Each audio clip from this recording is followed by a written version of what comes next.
I'm Shane White, and this is The Process. Hey gang, Shane Patrick White here with another edition of The Process. On today's vlog, I wanted to talk about something I experienced yesterday. I've been working on my walking tablet for several months now, easily 5 or 6 months. And at night, even though I sketch every night with a mechanical pencil, switching back to wooden pencils has been it's been alarmingly bad. It's so bad. I feel like I'm learning how to draw for the first time again. It just feels so weird. You know, you take the Wacom pen, if you know what I'm talking about. It's a digital pen that's like the size of one of those big fat crayons, and then you start working with a wooden pencil, which is half the size of that or a third, and it's just so strange. And so I've gone through pages and pages of sketches that are all terrible, and I've had to throw them out. So make sure you take breaks and use other materials. That's what I've learned, and I'm hoping to stick with it. Here's something cool. The first painter I ever studied with when I moved to Seattle was a guy named Henry Stinson. He still is a great painter, and he's a really good colorist, and he knows color really well.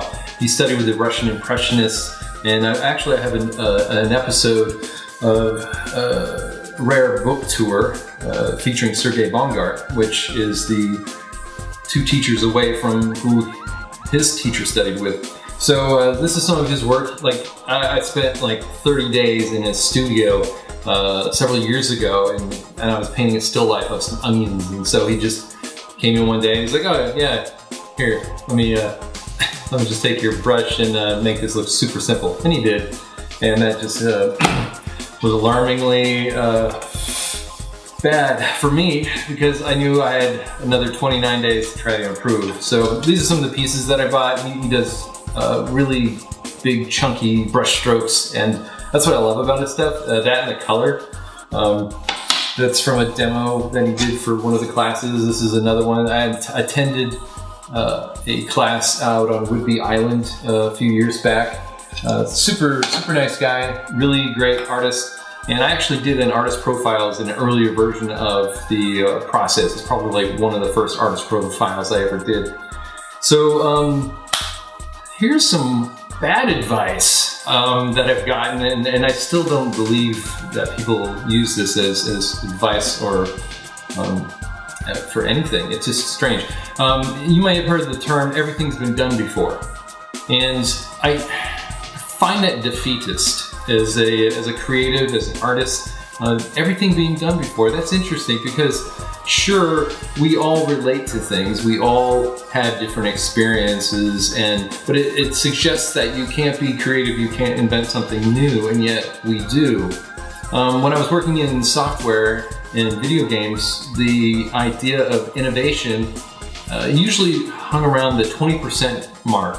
So like if you're innovating, say it's like a highway, you're innovating and you decide, I'm going to do something totally brand new. Well, instead of 20%, which is more like an off-ramp, and you wanted to go and do something really different, it's like a 90-degree angle on a highway. So if you're going 60 miles an hour and you decide to take a right turn without slowing down, that innovation is just too great. And sometimes people say, "Oh, he was ahead of his time."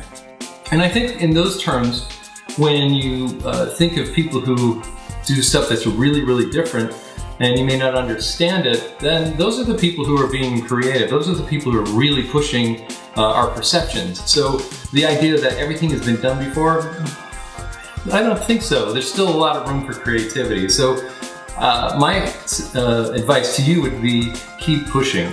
Keep pushing and keep feeding from a wide variety of things, and you're definitely going to create something original if you want to. So that's it for today, but as always, thanks for watching.